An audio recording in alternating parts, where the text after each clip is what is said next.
أعوذ بالله من الشيطان الرجيم بسم الله الرحمن الرحيم اللهم صل على سيدنا ومولانا محمد وعلى آل سيدنا ومولانا محمد وبارك وسلم. السلام علیکم ورحمۃ اللہ وبرکاتہ. خلفائے راشدین کا چوتھا حصہ خلیفہ راشد سیدنا علی المرتضی رضی اللہ عنہ پیش خدمت ہے. جی ہاں، اسلام کے چوتھے خلیفہ راشد سیدنا علی المرتضی رضی اللہ عنہ کی زندگی کے خون چکا واقعات، انہوں نے خلافت کے 6 مشکل ترین سال کیسے گزارے، انتہائی دلچسپ انداز میں. ارشاد نبوی ہے، اے علی، کیا تم اس پر راضی نہیں کہ تمہیں میرے ساتھ وہی نسبت ہو جو ہارون علیہ السلام کو موسیٰ علیہ السلام کے ساتھ تھی؟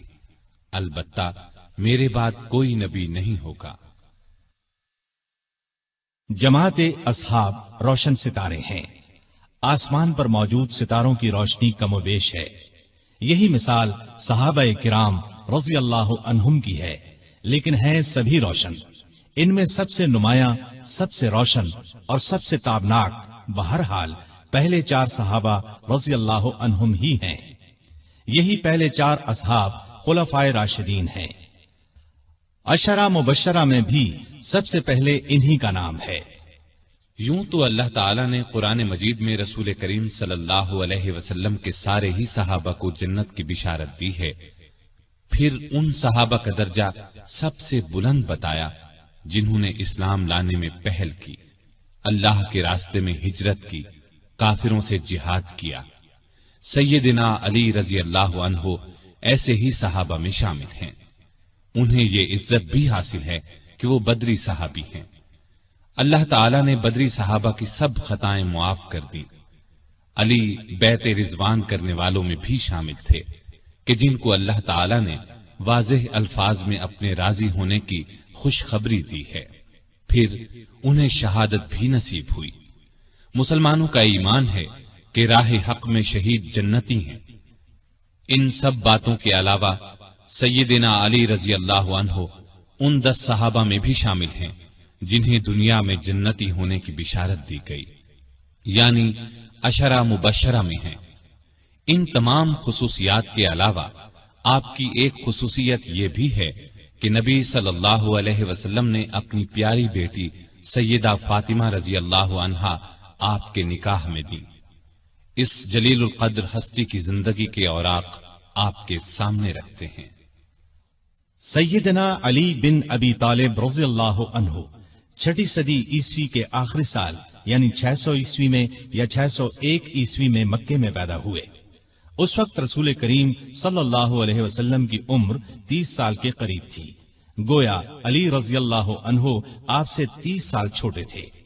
ہجری سن سیدنا علی کی پیدائش کے قریباً 23 سال بعد شروع ہوا. مطلب یہ کہ آپ نے ہجرت سے 23 سال پہلے اس دنیا میں آنکھ کھولی. والدہ نے نام اسد یا حیدر رکھا، لیکن والد نے علی نام رکھا. پھر اسی نام پر دونوں کا اتفاق ہو گیا، البتہ حیدر ان کا لقب ہو گیا. آپ کی کنیتیں ابو الحسن اور ابو تراب تھیں. ابو تراب کی کنیت نبی کریم صلی اللہ علیہ وسلم نے عطا فرمائی. آپ کے لقب اسد، مرتضی اور حیدر ہیں. سیدنا علی رضی اللہ عنہ رسول کریم صلی اللہ علیہ وسلم کے سگے چچا ابو طالب کے بیٹے تھے. ان کا خاندان وہی تھا جو آپ کا تھا، اور یہ قبیلہ قریش کا سب سے زیادہ عزت والا گھرانہ تھا. یہ گھرانہ بنو ہاشم کہلاتا تھا. گویا نبی کریم صلی اللہ علیہ وسلم بھی ہاشمی تھے اور سیدنا علی بھی ہاشمی تھے. سیدنا علی کے والد کا نام تو عبد مناف تھا، لیکن وہ اپنی کنیت ابو طالب سے مشہور تھے. رسول کریم صلی اللہ علیہ وسلم کے والد جناب عبداللہ ان کے سگے بھائی تھے. ان کا نسب اس طرح ہے: ابو طالب بیٹے تھے عبد المطلب کے، عبد المطلب بیٹے تھے ہاشم کے، ہاشم بیٹے تھے عبد مناف کے، اور عبد مناف بیٹے تھے قصی کے. ابو طالب مکے کے بزرگ اور سردار تھے. رسول اللہ صلی اللہ علیہ وسلم پر جان چھڑکتے تھے. آپ کو اپنی اولاد سے بھی زیادہ چاہتے تھے. آپ 25 سال کی عمر تک ابو طالب کے ساتھ ہی رہے. پھر ان کی اجازت سے مکے کی ایک نیک خاتون سیدہ خدیجہ رضی اللہ عنہا سے شادی کر لی اور الگ رہنے لگے۔ آپ نے نبوت کا اعلان کیا تو قریش جان کے دشمن بن گئے، لیکن یہ ابو طالب ہی تھے جو آپ کی حمایت میں اٹھ کھڑے ہوئے، ہر طرح سے آپ کا ساتھ دیا۔ علی رضی اللہ عنہ کی والدہ کا نام فاطمہ رضی اللہ عنہا تھا، وہ بھی ہاشمی تھیں۔ یہ آپ پر ایمان لے آئی تھیں، یہ بھی آپ سے حد درجے محبت کرتی تھیں۔ انہوں نے ہجرت بھی کی اور ہجرت کے 4 یا 5 سال بعد وفات پائی۔ سیدنا علی کوئی 5 برس کے تھے کہ ملک میں قحط پڑ گیا۔ ابو طالب پر ایک بڑے کنبے کا بوجھ تھا، اس لیے آپ صلی اللہ علیہ وسلم نے ان سے علی کو مانگ لیا۔ اس وقت سے سیدنا علی آپ کے ساتھ رہنے لگے۔ سیدہ خدیجہ رضی اللہ عنہا نے ان کی پرورش اور تربیت میں آپ کا برابر ساتھ دیا۔ نبی کریم صلی اللہ علیہ وسلم نے نبوت کا اعلان فرمایا تو اس وقت سیدنا علی کی عمر قریباً 10 برس تھی۔ رسول اللہ صلی اللہ علیہ وسلم کی دعوت پر انہوں نے فوراً اسلام قبول کر لیا۔ اس طرح بچوں میں سب سے پہلے انہی کو اسلام کی دولت نصیب ہوئی۔ اب وہ بھی آپ کے ساتھ نماز پڑھنے لگے۔ ایک دن ان کے والد ابو طالب نے انہیں آپ کے ساتھ نماز پڑھتے دیکھا تو پوچھا، بیٹا یہ دین کیا ہے جس پر تم چل رہے ہو؟ انہوں نے فوراً جواب دیا، ابا جان میں اللہ اور اس کے رسول پر ایمان لے آیا ہوں، ان کی تصدیق کر چکا ہوں اور یہ میں نے ان کے ساتھ نماز پڑھی ہے۔ اس پر ابو طالب نے کہا، محمد تمہیں بھلائی کے سوا کسی چیز کی طرف نہیں بلائیں گے، تم ان کے ساتھ لگے رہو۔ سیدنا علی رضی اللہ عنہ بچپن ہی سے نیک تھے، بتوں سے نفرت کرتے تھے۔ رسول اللہ صلی اللہ علیہ وسلم کی تربیت نے انہیں علم کا سمندر بنا دیا۔ لڑکپن ہی میں لکھنا پڑھنا سیکھ لیا۔ اس زمانے میں یہ بہت بڑی خوبی کی بات تھی۔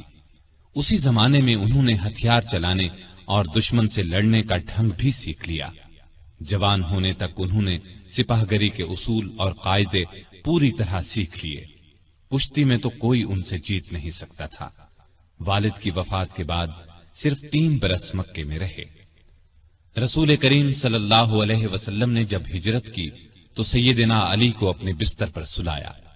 لوگوں کی جو امانتیں آپ کے پاس تھیں وہ سب آپ نے علی کے حوالے کی اور فرمایا، یہ امانتیں ان کے مالکوں کو سونپ کر مدینے آ جانا۔ کافروں نے اس وقت آپ کے گھر کو گھیر رکھا تھا۔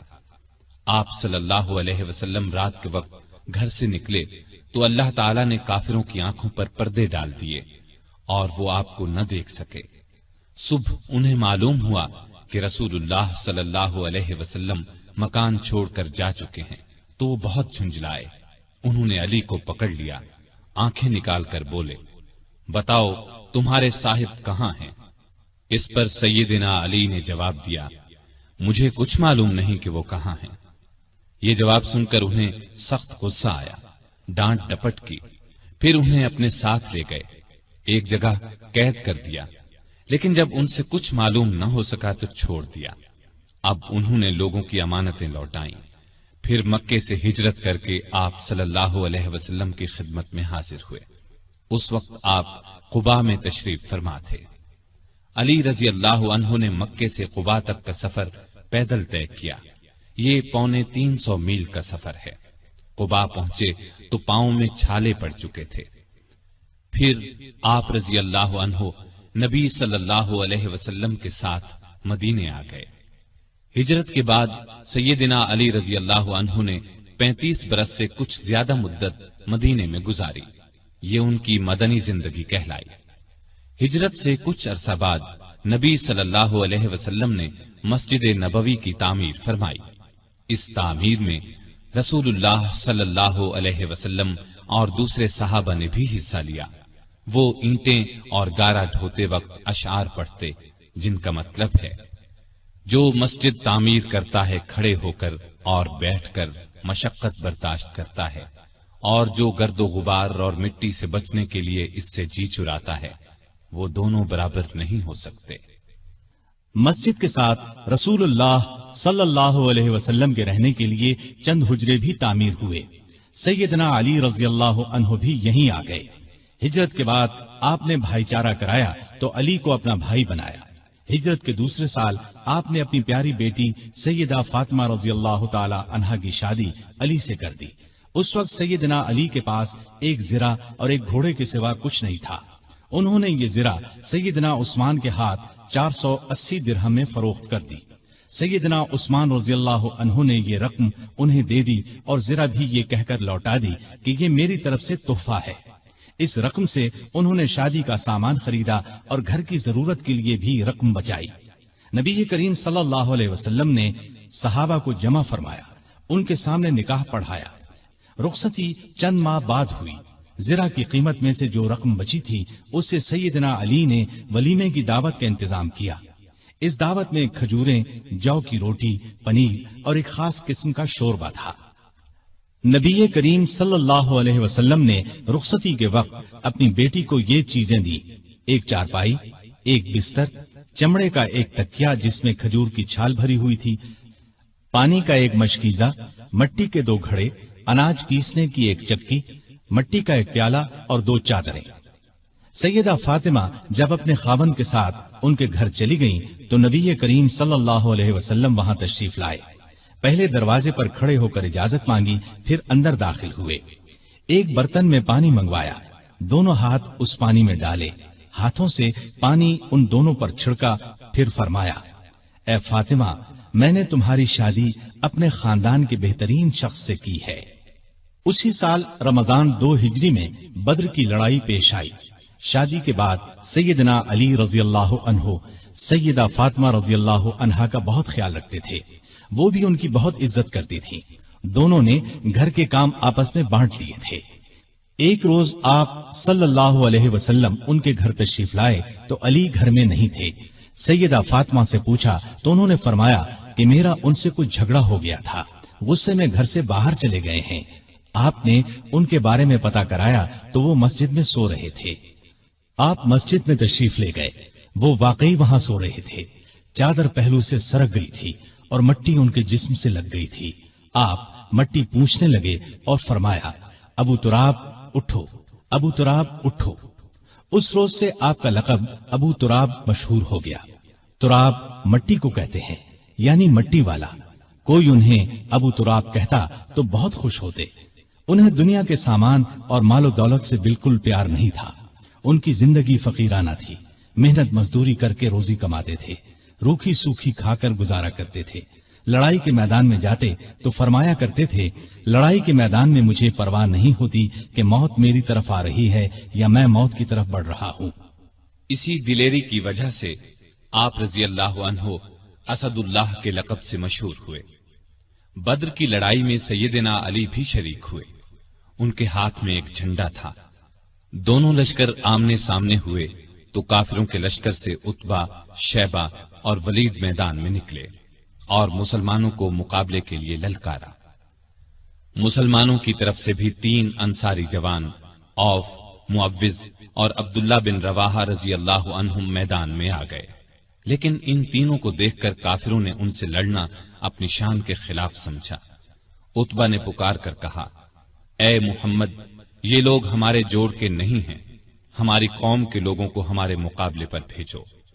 اس پر رسول اللہ صلی اللہ علیہ وسلم نے سیدنا علی، سیدنا حمزہ اور سیدنا عبیدہ بن حارث رضی اللہ عنہم کو حکم دیا کہ آگے بڑھ کر ان کا مقابلہ کریں۔ تینوں بہادر فوراً آگے بڑھے۔ اس وقت سیدنا علی رضی اللہ عنہ نے سر پر سفید صوف کا ترہ لگا رکھا تھا۔ ان کا سامنا ولید سے ہوا، سیدنا حمزہ کا عتبہ سے اور سیدنا عبیدہ کا شیبہ سے ہوا۔ ولید اور عتبہ دونوں سیدنا علی اور سیدنا حمزہ کے ہاتھوں مارے گئے، لیکن عبیدہ شیبہ کے ہاتھوں زخمی ہوئے۔ علی شیبہ پر چھپٹے اور ایک ہی وار میں اس کا کام تمام کر دیا۔ زخمی عبیدہ کو میدان سے اٹھا لائے۔ اس کے بعد عام لڑائی شروع ہوئی۔ سیدنا علی اس قدر پرجوش انداز میں لڑے کہ جس طرف نکل گئے کافروں کی صفیں کاٹ کر رکھ دی۔ دوسرے مسلمان بھی بہت بہادری سے لڑے اور کافروں کو شکست دی۔ ان کے بڑے بڑے سردار اس لڑائی میں مارے گئے، یہاں تک کہ ابو جہل بھی جہنم رسید ہوا۔ اگلے سال احد کی لڑائی ہوئی۔ اس لڑائی کی ابتدا میں کافروں کی طرف سے طلحہ بن ابی طلحہ میدان میں نکلا اور پکارا: کوئی ہے جو میرے مقابلے میں آئے؟ یہ سن کر سیدنا علی دوڑ کر اس کے مقابلے میں آ گئے اور ایک ہی وار میں اسے ڈھیر کر دیا۔ پھر طلحہ کا ایک بھائی ابو سعید نکلا، سیدنا علی ہی نے اس پر بھی تلوار کا ایک وار کیا، وہ زمین پر گر پڑا اور سعد بن ابی وقاص کے ہاتھوں مارا گیا۔ پھر کافروں کے لشکر سے ان کا سب سے بڑا بہادر ارطاط نکلا، اسے اپنی طاقت پر بڑا گھمنڈ تھا، اس نے للکار کر کہا، کوئی ہے جو میرے مقابلے میں آئے؟ علی آگے بڑھے اور دیکھتے ہی دیکھتے اس کا کام تمام کر دیا۔ پھر جب عام لڑائی شروع ہوئی تو سیدنا علی اور سیدنا حمزہ کافروں کی صفوں میں دور تک گھس گئے اور اس قدر تیزی سے لڑے کہ کافروں کے پاؤں اکھڑ گئے۔ پھر درے پر موجود دستے کی اپنی جگہ سے ہٹ جانے پر جب اس طرف سے کافر مسلمانوں پر حملہ آور ہوئے اور مسلمانوں کے پاؤں اکھڑ گئے تو چند بہادر نبی صلی اللہ علیہ وسلم کے ساتھ میدان میں جم کر کھڑے رہے، ان میں سیدنا علی رضی اللہ عنہ بھی تھے۔ کافروں نے آپ پر تیروں کی بجھاڑ کر دی، بار بار آپ پر حملہ کیا، لیکن ان صحابہ نے انہیں ہر بار پیچھے ہٹا دیا۔ آخر مسلمان پھر سے جمع ہوئے اور کافروں کو مار بھگایا۔ اس لڑائی میں آپ صلی اللہ علیہ وسلم کے چچا سیدنا حمزہ بھی شہید ہوئے۔ اس روز سیدنا علی رضی اللہ عنہ کے ہاتھوں کئی کافر مارے گئے۔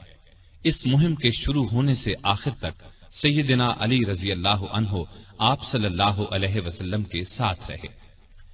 غزوہ خندق میں عرب کے نامی بہادر عبد ود نے جب خندق پار کر لی تو سیدنا علی رضی اللہ عنہ اس کے مقابلے میں آئے۔ وہ بہت بہادر سمجھا جاتا تھا، اس کے بارے میں خیال کیا جاتا تھا کہ وہ 1000 سواروں کے برابر ہے، اس لیے آپ صلی اللہ علیہ وسلم نے علی رضی اللہ عنہ سے فرمایا، علی تم بیٹھ جاؤ، اور فرمایا یہ عبد ود ہے۔ اس نے پھر للکارا، سیدنا علی پھر اٹھ کر آگے بڑھے، آپ نے اس بار بھی بٹھا دیا۔ تیسری بار پھر اس نے مسلمانوں کو للکارا، اس بار سیدنا علی رضی اللہ عنہ نے عرض کیا، اے اللہ کے رسول صلی اللہ علیہ وسلم، میں جانتا ہوں یہ عبد ود ہے، آپ مجھے اس سے مقابلے کی اجازت دیں۔ اب آپ صلی اللہ علیہ وسلم نے اجازت دے دی، اپنی تلوار حضرت علی رضی اللہ عنہ کو عنایت فرمائی، اپنے پاک ہاتھوں سے ان کے سر پر پگڑی باندھی۔ علی رضی اللہ عنہ دوڑتے ہوئے گئے اور عبد ود سے بولے، میں نے سنا ہے تم نے لوگوں سے کہہ رکھا ہے کہ جو شخص میرے سامنے 3 باتیں پیش کرے تو میں ان میں سے ایک کو منظور کرتا ہوں۔ اس نے کہا، ہاں یہ ٹھیک ہے۔ اس پر سیدنا علی رضی اللہ عنہ نے اس سے کہا، تب پھر میں بھی 3 باتیں پیش کرتا ہوں، پہلی یہ کہ تو اسلام قبول کر لے۔ اس نے انکار کیا۔ انہوں نے دوسری بات پیش کی، مسلمانوں سے مت لڑ، واپس چلا جا۔ اس نے اس سے بھی انکار کیا۔ تب سیدنا علی رضی اللہ عنہ نے گرج کر کہا، تب پھر آ مجھ سے مقابلہ کر لے۔ عبد ود یہ سن کر ہنس پڑا، کہنے لگا، میں کبھی سوچ بھی نہیں سکتا تھا عرب میں مجھ سے کبھی کوئی لڑنے کی جرأت کرے گا۔ یہ کہہ کر وہ گھوڑے سے اتر آیا اور بولا، تم کون ہو؟ سیدنا علی رضی اللہ عنہ نے فرمایا، میرا نام علی بن ابی طالب ہے۔ عبد ود یہ سن کر کہنے لگا، تمہارے والد میرے دوست تھے، اس لیے میں تم سے لڑنا نہیں چاہتا۔ یہ سن کر سیدنا علی رضی اللہ عنہ نے فرمایا، لیکن اے اللہ کے دشمن، میں تم سے لڑنا چاہتا ہوں۔ اب عبد ود بپھر گیا اور آگے بڑھ کر علی پر تلوار کا وار کیا۔ علی رضی اللہ عنہ نے ڈھال آگے کر دی، وار اس قدر زبردست تھا کہ تلوار ڈھال کو کاٹ کر ان کی پیشانی پر جا لگی، وہ زخمی ہو گئے۔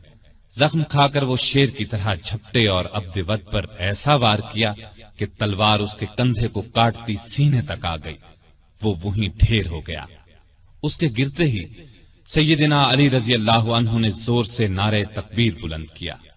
اب عبد ود کے کچھ ساتھی آگے بڑھے، لیکن وہ بھی اللہ کے شیر کے آگے نہ ٹھہر سکے، بھاگ نکلے۔ ان میں سے ایک نوفل بن عبداللہ خندق میں گرا، علی رضی اللہ عنہ نے اسے خندق میں اتر کر تلوار سے قتل کیا۔ رسول اللہ صلی اللہ علیہ وسلم نے بنو قریظہ کی طرف کوچ کا ارادہ کیا تو سیدنا علی رضی اللہ عنہ کو فوج کا جھنڈا دے کر آگے روانہ فرمایا۔ پھر آپ 3000 مجاہدین کے ساتھ روانہ ہوئے۔ لڑائی سے پہلے ہی بنو قریظہ ہمت ہار گئے اور ہتھیار ڈال دیے۔ مدینے سے 60 کلومیٹر دور فدق نامی یہودیوں کی بستی تھی۔ یہ یہودی خیبر کے یہودیوں کو مسلمانوں کے مقابلے پر اکسا رہے تھے۔ آپ صلی اللہ علیہ وسلم نے سیدنا علی کو 200 سوار دے کر ان کی طرف روانہ فرمایا۔ مسلمانوں نے ان لوگوں کو شکست دی، وہ بھاگ نکلے۔ مسلمانوں کے ہاتھ 500 اونٹ اور 2000 بکریاں لگی، وہ ان کو ہانک کر مدینے لے آئے۔ بیعت رضوان میں بھی سیدنا علی ساتھ تھے۔ صلح نامہ لکھنے کا کام ان کے سپرد ہوا۔ انہوں نے شروع میں بسم اللہ الرحمن الرحیم لکھا تو قریش کے نمائندے نے اس پر اعتراض کیا اور کہا ہم رحمان کو نہیں مانتے، لہذا یہ لکھا جائے بسمک اللہم۔ رسول کریم صلی اللہ علیہ وسلم کی ہدایت پر سیدنا علی نے یہی لکھ دیا۔ اب آپ نے ان سے فرمایا لکھو، یہ وہ شرطیں ہیں جو محمد رسول اللہ صلی اللہ علیہ وسلم نے قریش سے طے کی ہیں۔ سیدنا علی نے الفاظ لکھے تو قریشی نمائندے سہیل بن عمرو نے کہا جب ہم آپ کو اللہ کا رسول نہیں مانتے تو پھر صلح نامے میں یہ کیوں لکھا جائے، لہٰذا آپ محمد بن عبداللہ لکھوائیے۔ اس پر آپ نے فرمایا بے شک میں اللہ کا رسول ہوں، لیکن اے علی یہاں لکھ دو محمد بن عبداللہ۔ یہ سن کر سیدنا علی نے عرض کیا اے اللہ کے رسول صلی اللہ علیہ وسلم، مجھ میں تو یہ ہمت نہیں ہے کہ میں اپنے ہاتھ سے رسول اللہ کا لفظ مٹا دوں۔ ان کی بات سن کر رسول اللہ صلی اللہ علیہ وسلم نے اپنے ہاتھ سے رسول اللہ کے الفاظ مٹا دیے۔ اس کے بعد علی نے باقی معاہدہ تحریر کیا۔ جن یہودیوں کو شرارتوں کی وجہ سے مدینے سے نکالا گیا تھا وہ خیبر کے قلعوں میں جمع ہو گئے۔ بہت سے یہودی وہاں پہلے سے تھے۔ یہ سب مسلمانوں کے خلاف سازشوں سے باز نہیں آ رہے تھے، چنانچہ آپ نے ان کی سرکوبی کا فیصلہ فرمایا۔ وہ مدینے پر حملہ کرنے کی تیاریوں میں بھی مصروف تھے۔ رسول کریم صلی اللہ علیہ وسلم 1600 صحابہ کے ساتھ خیبر کی طرف روانہ ہوئے۔ سب قلعے ایک ایک کر کے فتح ہو گئے، لیکن ایک قلعہ جس کا نام قموس تھا فتح ہونے میں نہ آیا۔ جب آپ کے کئی صحابہ کی کوششیں کامیاب نہ ہو سکیں تو آپ نے فرمایا میں کل جھنڈا ایک ایسے شخص کو دوں گا جو اللہ اور اس کے رسول سے محبت کرتا ہے اور اللہ اور اس کا رسول اس سے محبت کرتے ہیں، جس کے ہاتھ پر خیبر فتح ہو جائے گا۔ دوسرے دن جب تمام صحابہ اس جھنڈے کے منتظر تھے کیونکہ وہ سب اللہ اور اس کے رسول سے محبت کرتے تھے، رسول اللہ صلی اللہ علیہ وسلم نے پوچھا علی کہاں ہیں؟ بتایا گیا ان کی آنکھیں دکھتی ہیں۔ آپ نے انہیں بلایا، آنکھوں میں اپنا لعاب لگایا، وہ اسی وقت ٹھیک ہو گئیں۔ آپ نے انہیں جھنڈا دے کر قموس کی طرف روانہ فرمایا۔ اس قلعے کا حاکم مرحب تھا، یہودیوں کے نامی گرامی بہادروں میں سے ایک۔ سیدنا علی قموس کے سامنے پہنچے تو مرحب زرہ لگا کر اکڑتا ہوا باہر نکلا۔ سیدنا علی کو مقابل دیکھا اور بولا کیا مسلمانوں کی فوج میں تم سے بہتر کوئی آدمی نہیں؟ خیبر جانتا ہے کہ میں مرحب ہوں، ہتھیار بند، بہادر، تجربے کار اور لڑائی کے بھڑکتے شعلوں کا مقابلہ کرنے والا۔ سیدنا علی نے اس کے جواب میں فرمایا میں وہ شخص ہوں کہ میری ماں نے میرا نام حیدر رکھا، جنگل کے شیر کی طرح ہیبت ناک اور بہادر، میں دشمن کو آنکھ جھپکنے میں ختم کر دیتا ہوں۔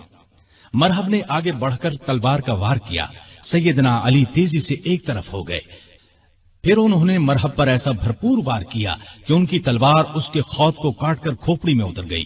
پھر فوج کو لے کر آگے بڑھے، قلعے کا دروازہ توڑ کر اندر گھس گئے۔ اس طرح قموس بھی فتح ہو گیا۔ سارے خیبر پر مسلمانوں کا قبضہ ہو گیا۔ واپس لوٹے تو آپ صلی اللہ علیہ وسلم نے ان کی پیشانی کو چوم لیا، فرمایا اللہ تجھ سے راضی ہوا اور میں بھی۔ سیدنا علی یہ سن کر رونے لگے۔ یہ رونا خوشی کا تھا۔ اس موقع پر کچھ لوگ جو حبشہ میں رہ گئے تھے لوٹ آئے۔ ان میں سیدنا علی کے بھائی جعفر بن ابی طالب رضی اللہ عنہ بھی تھے۔ ان کے آنے کی بھی سب کو بہت خوشی تھی۔ کئی سال کے بچھڑے بھائی ایک دوسرے سے ملے تو آنکھوں سے آنسو بہ نکلے۔ 7 ہجری میں رسول اللہ صلی اللہ علیہ وسلم اپنے بہت سے صحابہ کے ساتھ عمرے کے لیے روانہ ہوئے۔ ان میں علی بھی شامل تھے۔ عمرے سے فارغ ہو کر مسلمان 3 دن بعد مکے سے نکل آئے اور مدینے کی طرف روانہ ہوئے۔ غزوہ موتا میں آپ کے بھائی جعفر بن ابی طالب شہید ہو گئے تو آپ کو بہت صدمہ ہوا۔ نبی کریم صلی اللہ علیہ وسلم نے آپ کو دلاسا دیا۔ ان کی شہادت کے بعد جعفر بن ابی طالب کے بچوں کی پرورش علی نے کی۔ ان کے بیٹے عبداللہ جوان ہوئے تو سیدنا علی نے اپنی بیٹی زینب کی شادی ان سے کی۔ مکے کی فتح کے موقع پر بھی سیدنا علی ساتھ تھے۔ کعبے میں رکھے ہوئے بتوں کو آپ نے توڑنا شروع کیا تو سیدنا علی نے اس کام میں آپ کا ہاتھ بٹایا۔ تانبے کے بت کو توڑنے کے لیے آپ نے علی کو اپنے کندھے پر سوار فرمایا۔ وہ بہت اونچائی پر تھا اور لوہے کی ایک سلاخ کے ساتھ زمین سے لگا ہوا تھا۔ علی نے اس بت کو بھی گرایا اور کعبے سے باہر پھینک دیا۔ مسلمانوں نے مکہ فتح کیا تو قبیلہ حوازن کے لوگ بھڑک اٹھے، ایک بڑا لشکر تیار کر کے مسلمانوں پر حملے کا ارادہ کیا۔ آپ ابھی مکے ہی میں تھے کہ ان کے ارادے کی خبر ہوئی تو آپ شوال 8 ہجری میں 12,000 مسلمانوں کو لے کر دشمن کی طرف روانہ ہوئے۔ حنین کے مقام پر دونوں فوجیں آمنے سامنے ہوئیں۔ دشمن نے یہ چال چلی کہ رات کے وقت آس پاس کی پہاڑیوں میں اپنے تیر انداز بٹھا دیے تھے۔ انہوں نے مسلمانوں پر اچانک تیروں کی بارش کر دی۔ اسلامی فوج میں مکے کے 2,000 ایسے لوگ بھی تھے جو کچھ ہی دن پہلے اسلام لائے تھے۔ وہ تیروں کی بوچھاڑ سے گھبرا کر پیچھے ہٹے۔ اس طرح ساری فوج بے ترتیب ہو گئی۔ صرف آپ صلی اللہ علیہ وسلم چند بہادروں کے ساتھ میدان میں رہ گئے تھے۔ ان میں سیدنا علی بھی تھے۔ وہ شروع سے آخر تک آپ کے پاس رہے اور بے جگری سے لڑتے رہے۔ جلد ہی مسلمان سنبھل گئے۔ انہوں نے پلٹ کر حملہ کیا اور تب دشمن کو شکست ہوئی۔ 9 ہجری میں آپ صلی اللہ علیہ وسلم نے سیدنا علی کو 150 سوار دے کر یمن کے قبیلہ بنو طے کی طرف روانہ کیا۔ وہ لوگ مسلمانوں کی آمد کی خبر سن کر بھاگ گئے۔ علی رضی اللہ عنہ نے بنو طے کا بت خانہ گرا دیا، بت توڑ ڈالے۔ اس لڑائی کے بعد مشہور سخی حاتم طائی کی بیٹی اور بیٹا عدی مسلمان ہو گئے۔ فتح مکہ کے بعد یہ خبر سننے میں آئی کہ روم کا بادشاہ مسلمانوں پر حملہ کرنے کے لیے پر تول رہا ہے۔ نبی صلی اللہ علیہ وسلم نے خود آگے بڑھ کر اسے روکنے کا فیصلہ کیا۔ آپ صلی اللہ علیہ وسلم نے اس موقع پر سیدنا علی کو اپنا قائم مقام بنایا اور خود 30,000 فوج لے کر روانہ ہوئے۔ بعض منافقین نے علی کو تانا دیا کہ وہ جنگ سے بچنے کے لیے نہیں گئے۔ اس پر انہیں رنج ہوا، ہتھیار لگا کر روانہ ہوئے، لشکر تک پہنچ گئے۔ نبی صلی اللہ علیہ وسلم نے ان سے آنے کی وجہ پوچھی تو عرض کیا، اے اللہ کے رسول صلی اللہ علیہ وسلم، میں نے شروع سے لے کر آج تک اللہ کی راہ میں لڑنے سے قدم پیچھے نہیں ہٹائے، لیکن معلوم نہیں اس مرتبہ مجھے جہاد میں شریک کرنے کی بجائے مدینے میں کیوں چھوڑ دیا گیا۔ یہ سن کر نبی صلی اللہ علیہ وسلم نے ارشاد فرمایا، اے علی، کیا تم اس بات سے راضی نہیں کہ تمہارا میرے ساتھ وہی تعلق ہو جو موسیٰ علیہ السلام کا ہارون علیہ السلام سے تھا، سوائے اس کے کہ میرے بعد کوئی نبی نہیں ہوگا۔ مطلب یہ تھا کہ جس طرح موسیٰ علیہ السلام کوہ طور پر جاتے وقت ہارون علیہ السلام کو اپنا قائم مقام بنا گئے تھے، اسی طرح میں نے تمہیں اپنا قائم مقام بنایا تھا، لیکن ہارون علیہ السلام نبی بھی تھے جبکہ تم نبی نہیں ہو سکتے، اس لیے کہ میرے بعد کوئی نبی نہیں آئے گا۔ آپ کا یہ ارشاد سن کر سیدنا علی خوش ہو گئے اور مدینے واپس ہو کر آپ صلی اللہ علیہ وسلم کی قائم مقامی کا فریضہ انجام دیتے رہے، یہاں تک کہ آپ تبوک سے واپس تشریف لے آئے۔ مکہ کی فتح کے بعد نبی صلی اللہ علیہ وسلم نے سیدنا خالد بن ولید کو حکم دیا کہ وہ یمن جا کر قبیلہ ہمدان کو اسلام کی دعوت دیں۔ وہ گئے، بہت کوشش کی، لیکن انہوں نے اسلام قبول نہ کیا۔ اب آپ صلی اللہ علیہ وسلم نے سیدنا علی کو بھیجا۔ آپ صلی اللہ علیہ وسلم نے قبیلہ ہمدان کے نام ایک خط بھی دیا۔ علی رضی اللہ عنہ نے وہ خط انہیں سنایا اور اسلام کی دعوت دی۔ اس خط کے الفاظ کا اثر ان پر ہوا۔ پھر سیدنا علی نے جو ان کے سامنے واز کیا وہ بھی بہت اثر انگیز تھا، چنانچہ ان لوگوں نے اسلام قبول کر لیا۔ سیدنا علی رضی اللہ عنہ نے یہ خبر آپ صلی اللہ علیہ وسلم کو بھیجی۔ نبی صلی اللہ علیہ وسلم نے سجدہ شکر ادا کیا اور فرمایا، ہمدان کے لوگوں پر سلامتی ہو، ہمدان کے لوگوں پر سلامتی ہو۔ ہجرت کے 10ویں سال نبی صلی اللہ علیہ وسلم نے علی رضی اللہ عنہ کو ایک اور قبیلے مزہج کی طرف روانہ فرمایا تاکہ انہیں اسلام کی دعوت دی جائے۔ آپ صلی اللہ علیہ وسلم نے ہدایت فرمائی کہ اس وقت تک تلوار نہ اٹھائی جائے جب تک تم پر کوئی حملہ نہ کرے۔ سیدنا علی رضی اللہ عنہ 300 سواروں کے ساتھ مزہج کے علاقے میں پہنچے۔ وہ لوگ لڑنے پر تلے ہوئے تھے، چنانچہ زبردست مارکا ہوا، آخر وہ لوگ بھاگ نکلے۔ اس کے بعد قبیلے کے سردار اور بہت سے دوسرے لوگ خود علی رضی اللہ عنہ کی خدمت میں حاضر ہوئے اور مسلمان ہو گئے۔ نبی صلی اللہ علیہ وسلم نے علی کو وہاں کا قاضی بھی مقرر فرمایا۔ آپ رضی اللہ عنہ چند ماہ وہاں رہے۔ اس دوران میں سیدنا علی رضی اللہ عنہ نے مقدمات کے فیصلے بھی کیے۔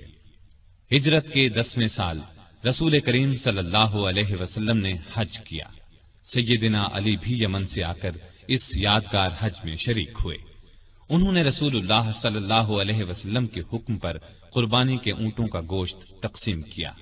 حج سے واپس آنے کے کچھ ہی عرصے بعد نبی صلی اللہ علیہ وسلم بیمار ہوئے۔ ہجرت کے 11ویں سال آپ صلی اللہ علیہ وسلم اس دنیا سے تشریف لے گئے۔ یہ صدمہ علی رضی اللہ عنہ کی زندگی کا سب سے بڑا صدمہ تھا۔ انہوں نے عباس رضی اللہ عنہ، ان کے 2 بیٹوں قسم اور فضل رضی اللہ عنہم اور ایک انصاری صحابی کے ساتھ مل کر آپ صلی اللہ علیہ وسلم کو غسل دیا۔ اس وقت انہوں نے نبی صلی اللہ علیہ وسلم کے جسم اطہر کو اپنے بدن سے لگا رکھا۔ قبر مبارک تیار ہو گئی تو سیدنا علی نے فضل بن عباس، اسامہ بن زید اور عبد الرحمن بن عوف رضی اللہ عنہم کے ساتھ مل کر نبی صلی اللہ علیہ وآلہ وسلم کو قبر میں اتارا۔ آپ صلی اللہ علیہ وسلم کے بعد مسلمانوں نے سیدنا ابو بکر صدیق رضی اللہ عنہ کو خلیفہ چن لیا۔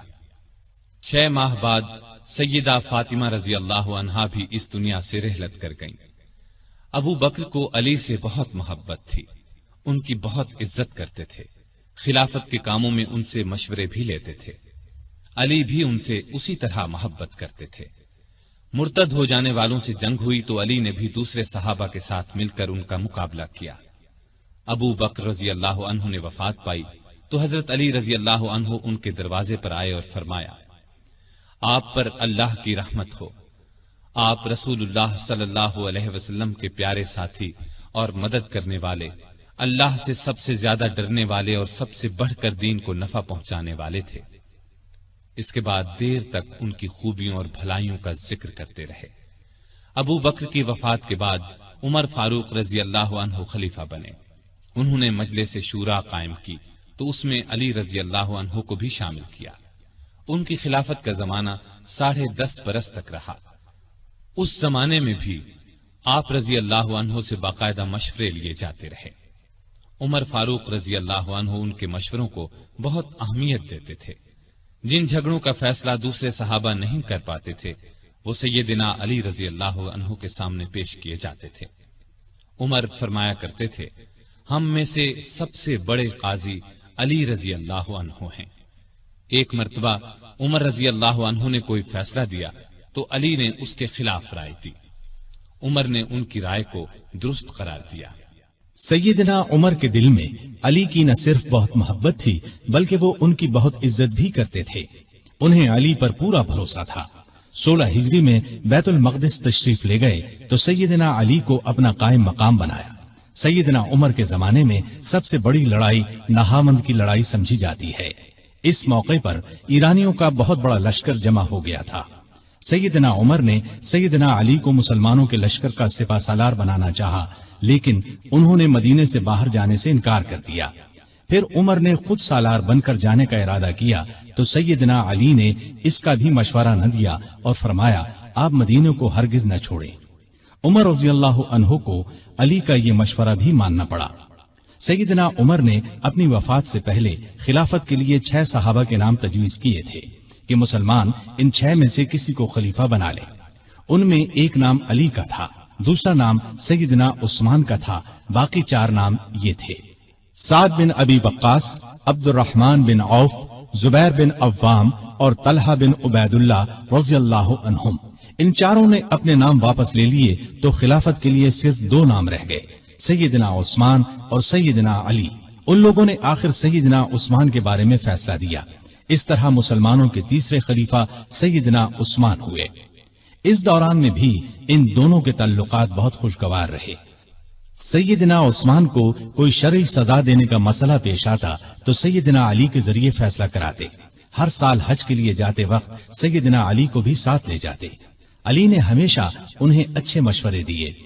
جس زمانے میں سیدنا عثمان کے خلاف سازش شروع ہوئی تو علی نے سازش کی آگ کو بجھانے کے لیے عثمان کو بہت مشورے دیے۔ مصر کے باغی مدینے پر چڑھائے تو سیدنا علی نے انہیں سمجھا بجھا کر واپس روانہ کیا۔ وہ لوگ تو سیدنا عثمان کے خون کے پیاسے تھے۔ رات کی تاریکی میں پھر لوٹ آئے۔ کوفے اور بصرے کے باغیوں نے بھی ان کا ساتھ دیا۔ انہوں نے سیدنا عثمان کے گھر کو گھیر لیا۔ اس وقت بھی سیدنا علی نے انہیں سمجھانے کی بہت کوشش کی۔ وہ نہ مانے تو اپنے بیٹوں سیدنا حسن اور سیدنا حسین رضی اللہ عنہما کو سیدنا عثمان کی حفاظت کے لیے ان کے دروازے پر مامور فرمایا۔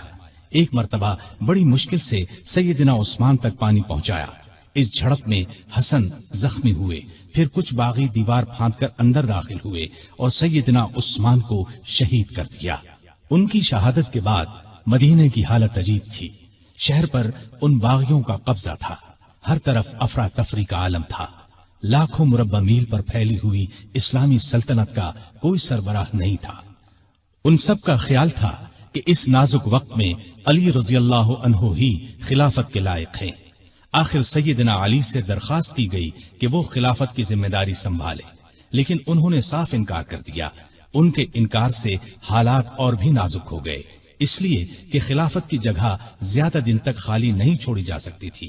اب مہاجرین، انصار اور مدینے میں موجود تمام لوگوں نے سیدنا علی سے سخت اصرار کیا کہ وہ خلیفہ بننا منظور کر لیں۔ یہ درخواست کرنے والوں میں باغی بھی شامل تھے۔ آخر سیدنا علی کو ان سب کی بات ماننا پڑی اور خلافت کا بوجھ اٹھانے کے لیے تیار ہو گئے۔ چنانچہ سیدنا عثمان کی شہادت کے 3 دن یا 6 دن بعد مدینے میں موجود تمام لوگوں نے مسجد نبوی میں سیدنا علی کے ہاتھ پر بیعت کر لی۔ اس طرح وہ مسلمانوں کے چوتھے خلیفہ راشد بنے۔ وہ 4.25 سال تک خلیفہ رہے۔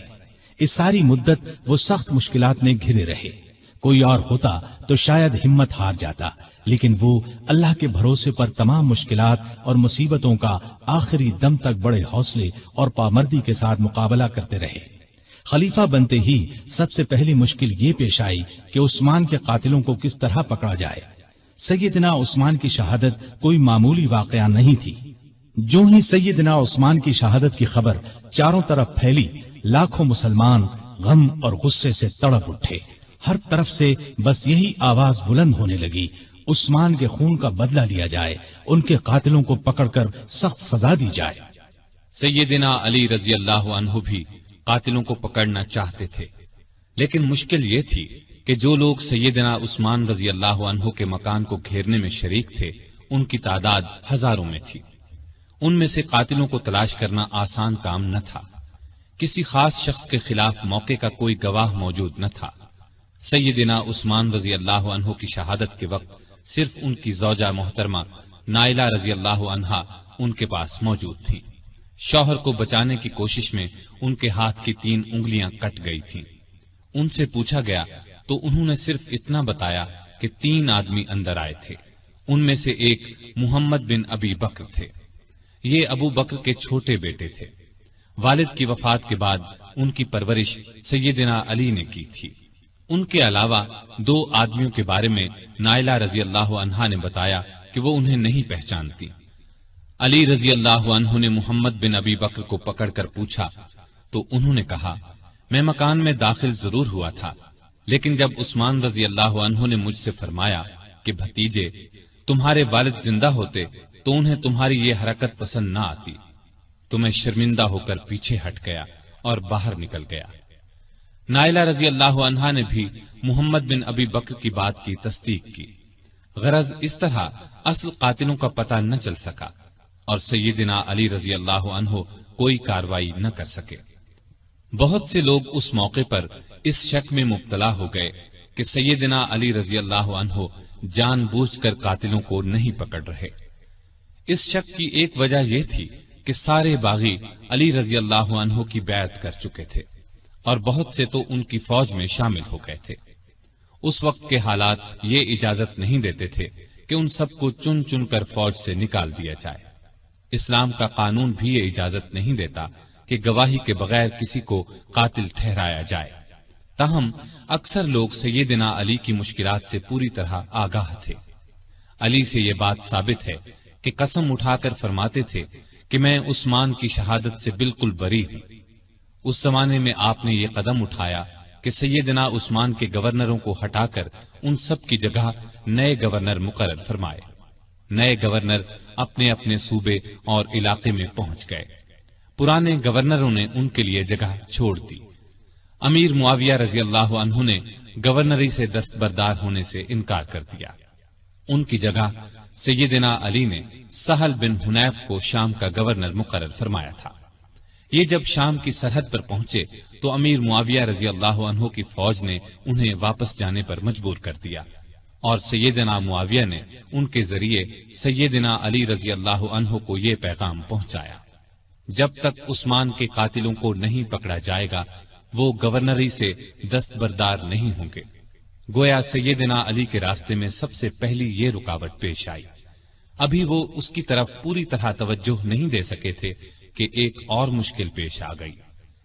سیدنا عثمان کی شہادت سے پہلے امت کی ماں سیدہ عائشہ رضی اللہ عنہا حج کے لیے مکہ گئی تھی۔ حج کے بعد مکے سے واپس آ رہی تھی کہ راستے میں ان کے ایک قریبی رشتہ دار ملے۔ انہوں نے بتایا کہ سیدنا عثمان شہید کر دیے گئے ہیں اور لوگوں نے سیدنا علی کے ہاتھ پر بیعت کر لی ہے، لیکن مدینے میں ابھی تک فتنہ اور فساد پھیلا ہوا ہے۔ یہ خبر سن کر وہ مکے کی طرف واپس پلٹ گئیں۔ اتنے میں مدینے سے سیدنا طلحہ اور سیدنا زبیر بھی ان کے پاس پہنچ گئے۔ یہ دونوں بہت اونچے مرتبے کے بزرگ تھے، عشرہ مبشرہ میں سے تھے۔ انہوں نے بھی یہی بتایا کہ مدینے کے لوگ فسادیوں کے ہاتھوں پریشان ہیں، نہ تو وہ اپنی حفاظت کر سکتے ہیں اور نہ ان میں سیدنا عثمان کے خون کا بدلہ لینے کی طاقت ہے۔ مکے کے لوگوں نے ام المومنین عائشہ رضی اللہ عنہا سے واپسی کا سبب پوچھا تو انہوں نے فرمایا: عثمان مظلوم شہید کر دیے گئے اور فتنہ دبتا ہوا نظر نہیں آتا ہے، اس لیے تم فتنے کو دور کرنے اور شہید خلیفہ کے قاتلوں سے بدلہ لینے کے لیے تیار ہو جاؤ۔ اسی طرح اسلام کی عزت بچائی جا سکتی ہے۔ اس پر ہزارہا مسلمان سیدہ عائشہ، زبیر اور طلحہ کے ساتھ ہو لیے۔ اس لشکر نے بصرہ پہنچ کر اس پر قبضہ کر لیا۔ جب سیدنا علی کو خبر ملی تو وہ بھی اپنا لشکر لے کر بصرہ کے قریب پہنچ گئے اور صلح کی کوشش شروع کر دی۔ دوسری طرف سیدہ عائشہ نے اپنے آنے کی وجہ بیان فرمائی، علی نے اپنی مجبوری اور مشکلات بیان فرمائی۔ دونوں نے ایک دوسرے کی بات کو اچھی طرح سمجھ لیا اور قریب تھا کہ صلح ہو جاتی، لیکن بدقسمتی سے دونوں طرف کی فوجوں میں کچھ بدنیت منافق لوگ شامل تھے۔ انہیں اپنا فائدہ اس میں نظر آ رہا تھا کہ صلح نہ ہو، لہٰذا انہوں نے رات ہی کو جنگ چھیڑ دی۔ علی یہ سمجھے کہ عائشہ نے جنگ شروع کر دی، عائشہ یہ سمجھی کہ علی نے جنگ شروع کر دی ہے۔ اس طرح دونوں فوجوں میں جنگ شروع ہو گئی۔ دونوں فوجوں میں سخت لڑائی ہوئی۔ اس میں آخر کار سیدنا علی کو فتح ہوئی۔ فتح کے بعد علی نے ان کے بھائی محمد بن ابی بکر کو ان کا حال معلوم کرنے کے لیے بھیجا اور عام اعلان کرا دیا کہ بھاگنے والوں کا پیچھا نہ کیا جائے، لوٹ مار نہ کی جائے، زخمیوں پر گھوڑے نہ دوڑائے جائیں، جو ہتھیار پھینک دیں انہیں کوئی تکلیف نہ پہنچائی جائے۔ پھر انہوں نے خود سیدہ عائشہ کے پاس جا کر پوچھا: اے مومنوں کی ماں، آپ کا مزاج کیسا ہے؟ انہوں نے فرمایا: ٹھیک ہوں۔ اس کے بعد سیدنا علی نے انہیں چند دن بصرہ میں آرام اور آسائش کے ساتھ ٹھہرایا۔ پھر محمد بن ابی بکر کی نگرانی میں انہیں 40 شریف اور معزز خواتین کے ساتھ مکے کی طرف روانہ کیا۔ اس وقت عائشہ نے فرمایا: میرے بچوں، یہ لڑائی غلط فہمی کا نتیجہ تھی۔ علی سے نہ پہلے میرا کوئی جھگڑا تھا نہ اب ہے۔ سیدنا علی نے جواب میں فرمایا: آپ سچ فرماتی ہیں، آپ ہم سب کی ماں ہیں، آپ کی عزت کرنا ہم پر واجب ہے۔ پھر وہ مکے آ گئی۔ اس لڑائی میں عائشہ اونٹ پر سوار تھی، اس لیے اس لڑائی کو جنگ جمل کہا جاتا ہے۔ یہ لڑائی جمادی الاخر 36 ہجری میں پیش آئی۔ اس جنگ کے بعد عائشہ رضی اللہ عنہا ہمیشہ پشیمان رہی اور یاد کر کے روتی تھی۔ جمل کی لڑائی کے بعد سیدنا علی رضی اللہ عنہ نے چند دن بصرہ میں قیام کیا، پھر 12 رجب 36 ہجری میں کوفہ چلے آئے اور اس شہر کو حکومت کا صدر مقام یا دارالخلافہ قرار دیا۔ دارالخلافہ پہلے مدینہ تھا۔ یہ فیصلہ انہوں نے اس لیے کیا کہ مدینے کو فساد اور جھگڑوں سے بچایا جا سکے۔ اب انہوں نے پھر شام کی طرف توجہ دی۔ جریر بن عبداللہ کے ہاتھ ایک خط امیر معاویہ کو بھیجا۔ اس میں لکھا کہ تم بھی مہاجرین اور انصار کی طرح میری بیعت کرو۔ اس کے بعد قاعدے کے مطابق شہادت عثمان کا مقدمہ پیش کرو۔ میں اللہ کی کتاب اور رسول اللہ صلی اللہ علیہ وسلم کی سنت کے مطابق فیصلہ کروں گا۔ امیر معاویہ نے اس خط کے جواب میں لکھا کہ آپ عثمان کے قاتلوں کو ہمارے حوالے کر دیں تو میں اور شام کے دوسرے تمام لوگ خوشی سے آپ کی بیعت کریں گے۔ اس طرح کچھ مدت تک خط و کتابت کا سلسلہ چلتا رہا، لیکن صلح کی کوئی صورت نہ بن سکی۔ ادھر شام کے صدر مقام دمشق کی جامع مسجد میں سیدنا عثمان کے خون آلود کپڑے اور نائلہ رضی اللہ عنہا کی کٹی ہوئی انگلیاں رکھ دی گئیں۔ ان کو دیکھ دیکھ کر لوگ زار و قطار روتے تھے، قاتلوں سے بدلہ لینے کا عہد کرتے تھے۔ جب علی کو یقین ہو گیا کہ امیر معاویہ بیعت نہیں کریں گے تو انہوں نے جنگ کی تیاری کی اور قریباً 80,000 فوج لے کر شام کی طرف روانہ ہونے کا ارادہ کیا۔ دوسری طرف امیر معاویہ بھی ایک بڑے لشکر کے ساتھ مقابلے کے لیے آئے۔ دونوں فوجیں دریائے فرات کے قریب پہنچیں۔ شامی فوجوں نے گھاٹ پر قبضہ کر کے پانی پر پہرے بٹھا دیے، لیکن دوسرے دن سیدنا علی رضی اللہ عنہ کی فوج نے شامیوں پر حملہ کر کے انہیں پیچھے دھکیل دیا اور گھاٹ پر قبضہ کر کے سب کے لیے پانی عام کر دیا۔ اب دونوں فوجوں نے صفین کے مقام پر ایک دوسرے کے سامنے مورچے قائم کر لیے۔ یہ مقام شہر حلب کے جنوب مشرق اور شہر ہمس کے شمال مغرب میں دریائے فرات کے کنارے پر تھا۔ 3 مہینے 20 دن تک دونوں فوجیں آمنے سامنے پڑی رہیں۔ اس دوران میں دونوں فریق بات چیت کے ذریعے مسئلہ حل کرنے کی بھرپور کوشش کرتے رہے، لیکن افسوس کسی فیصلے پر نہ پہنچ سکے۔ چھوٹی چھوٹی جھڑپیں ہوتی رہیں۔ عام لڑائی محرم 37 ہجری تک شروع نہ ہو سکی۔ آخر سفر میں دونوں فوجوں میں جنگ شروع ہوئی۔ یہ جنگ کئی دن تک جاری رہی۔ دونوں طرف مسلمانوں کا خون بہتا رہا۔ منافق اور فسادی لوگ اس موقع سے خوب فائدہ اٹھاتے رہے۔ انہی لوگوں کی وجہ سے صلح کی کوششیں ناکام ہوتی رہیں۔ پھر ایک دن علی رضی اللہ عنہ کی فوج نے اتنا زبردست دباؤ ڈالا کہ شامی فوج کے پاؤں اکھڑنے لگے۔ اتنے میں شامی فوج کا ایک دستہ قرآن کو نیزوں پر اٹھا کر آگے بڑھا اور پکار کر کہا، یہ دیکھو ہمارے اور تمہارے درمیان اللہ کی کتاب ہے۔ علی رضی اللہ عنہ کی فوج نے قرآن دیکھ کر ہاتھ روک لیے۔ لڑائی بند ہو گئی۔ اس کے بعد پھر بات چیت شروع ہو گئی۔ آخر طے پایا کہ خلافت کا فیصلہ 2 ثالثوں کے سپرد کر دیا جائے۔ وہ آپس میں مل کر جو فیصلہ کریں گے ان کا فیصلہ سب کو قبول ہوگا۔ ایک ثالث سیدنا علی رضی اللہ عنہ مقرر کریں، دوسرا ثالث امیر معاویہ رضی اللہ عنہ مقرر کریں گے۔ چنانچہ سیدنا علی کی طرف سے ابو موسیٰ اشعری رضی اللہ عنہ مقرر ہوئے اور امیر معاویہ کی طرف سے عمرو بن عاص رضی اللہ عنہ۔ ان سے کہا گیا کہ وہ رمضان کے مہینے تک فیصلہ کر دیں۔ اس کے بعد سیدنا امیر معاویہ رضی اللہ عنہ اپنی فوج کے ساتھ دمشق چلے گئے۔ سیدنا علی کوفے کی طرف روانہ ہوئے۔ اس موقع پر ان کی فوج 2 حصوں میں بٹ گئی۔ ایک حصہ ثالث مقرر کرنے کا حامی تھا، جبکہ دوسرا کہتا تھا کہ قرآن کو چھوڑ کر انسانوں کو حکم یا فیصلہ کرنے والا بنانا گناہ ہے۔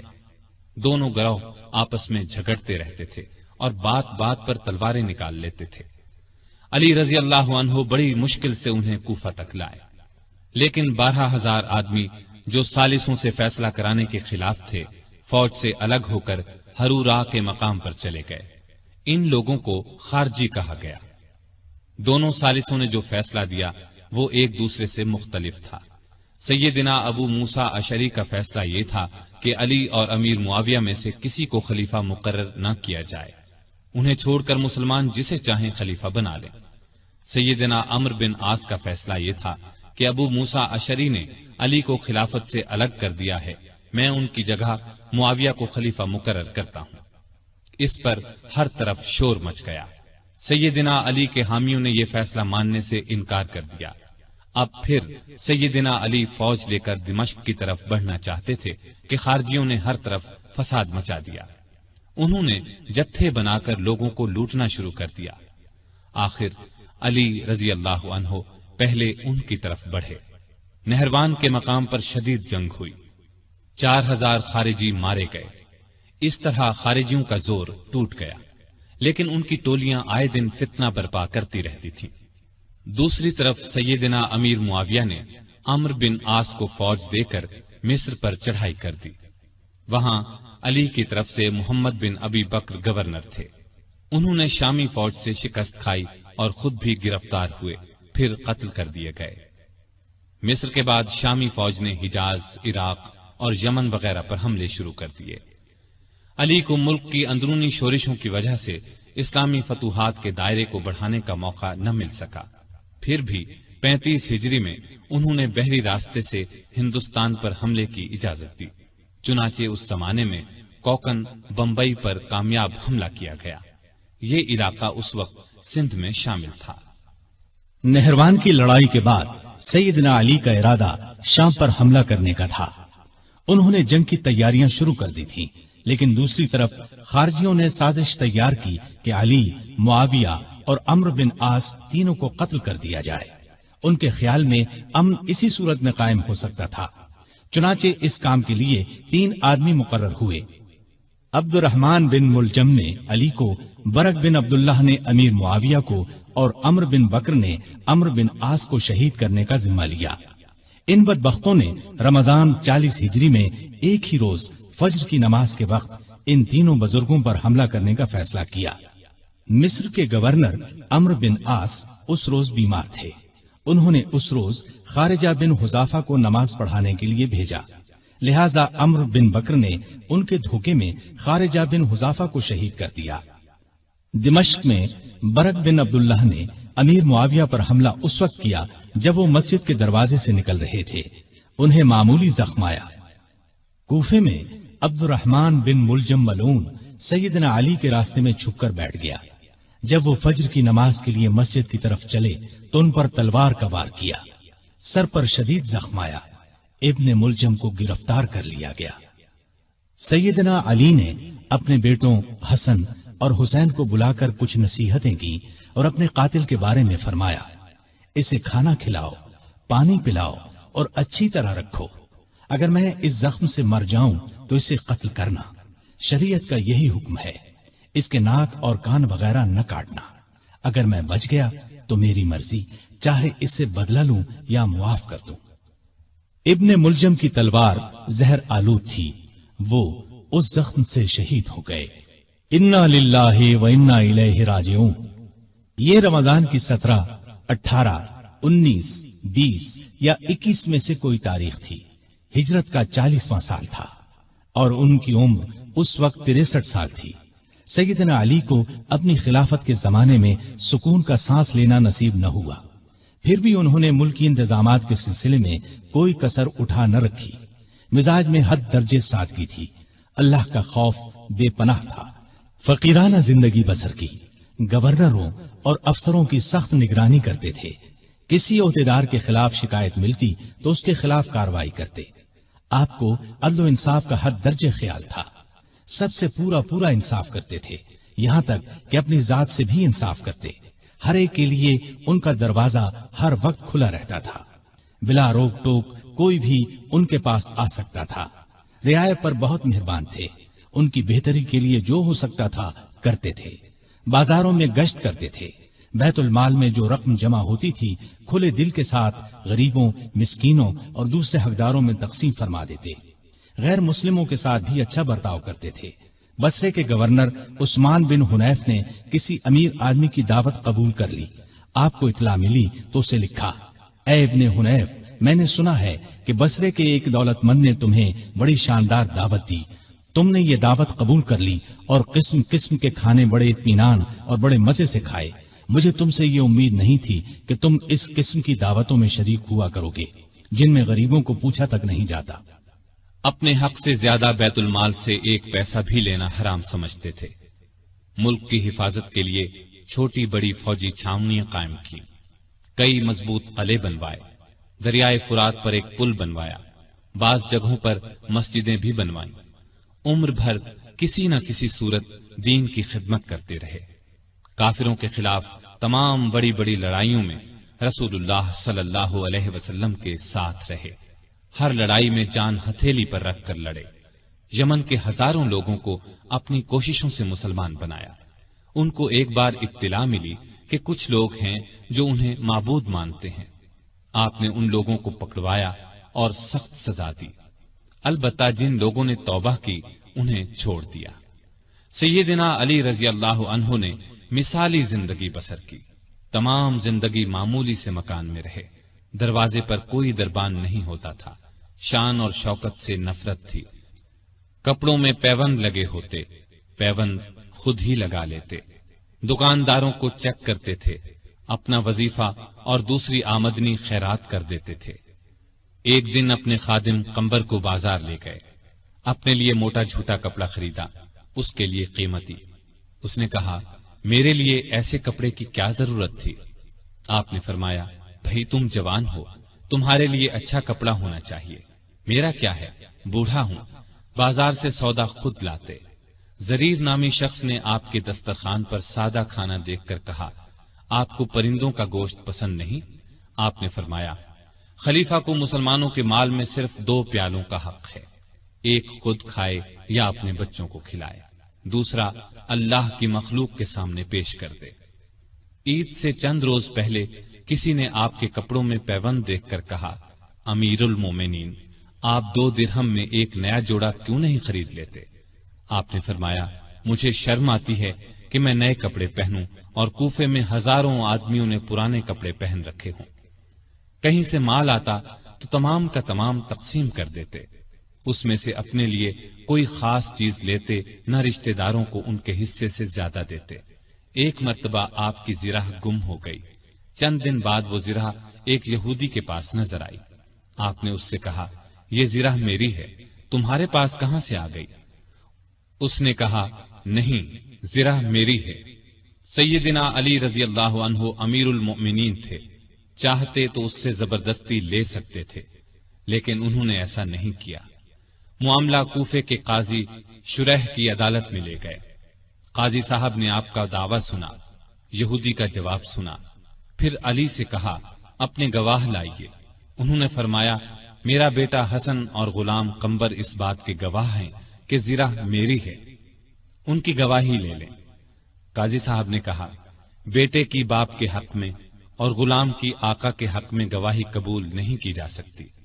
اس پر سیدنا علی نے فرمایا، عجیب بات ہے، آپ حسن کی گواہی قبول نہیں کرتے، کیا آپ کو معلوم نہیں ہے کہ رسول اللہ صلی اللہ علیہ وسلم نے حسن اور حسین کو جنت کے جوانوں کے سردار فرمایا ہے؟ قاضی صاحب نے کہا، مجھے یہ بات معلوم ہے، لیکن میں حسن کی گواہی نہیں لوں گا، اگر کسی کے رتبے کو دیکھ کر فیصلہ دینا ہوتا تو آپ کا یہ فرمانا ہی کافی تھا کہ زرہ میری ہے۔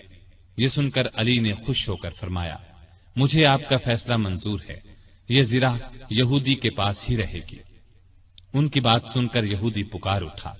قاضی صاحب نے جو فیصلہ دیا اور علی نے جس طرح اس فیصلے کو مانا، اس سے مجھے یقین ہو گیا کہ آپ کا دین سچا ہے، یہ زرہ واقعی علی رضی اللہ عنہ کی ہے۔ اس کے ساتھ ہی وہ کلمہ پڑھ کر مسلمان ہو گیا۔ آپ درمیانے قد کے دوہرے بدن کے تھے، چہرہ بہت خوبصورت اور باروب رونق والا تھا۔ خیبر کی لڑائی کے موقع پر رسول اللہ صلی اللہ علیہ وسلم نے آپ کو دعا دی تھی، اے اللہ، علی سے گرمی سردی کا اثر دور کر دے۔ اس دعا کا یہ اثر تھا کہ آپ ہر موسم میں ہر طرح کا کپڑا پہن لیتے تھے، ضرورت کے وقت آپ محنت مزدوری کر لیتے تھے، آپ علم کا سمندر تھے، آپ کی علمی باتیں بہت مشہور اور حیرت انگیز ہیں۔ ایک عورت سیدنا علی رضی اللہ عنہ کی خدمت میں حاضر ہوئی۔ اس نے شکایت کی کہ میرا بھائی 600 دینار چھوڑ کر فوت ہوا ہے۔ جب یہ رقم وارثوں میں تقسیم کی گئی تو مجھے صرف 1 دینار دیا گیا کہ تمہارے حصے میں 1 ہی دینار آتا ہے۔ آپ رضی اللہ عنہ نے اس کی شکایت پر غور کیا، پھر بولے شاید تمہارے بھائی نے 1 بیوی، 2 لڑکیاں، 1 ماں، 1 بہن اور 12 بیٹے چھوڑے ہیں۔ عورت نے حیران ہو کر کہا آپ کا اندازہ بالکل درست ہے۔ اس پر سیدنا علی رضی اللہ عنہ نے فرمایا تب تمہارے حصے میں 1 ہی دینار آتا ہے۔ سیدنا علی دن رات کا زیادہ حصہ اللہ کی عبادت میں گزارتے تھے۔ نماز پڑھتے تو اللہ کی ذات کے سوا کسی چیز کا ہوش نہ رہتا۔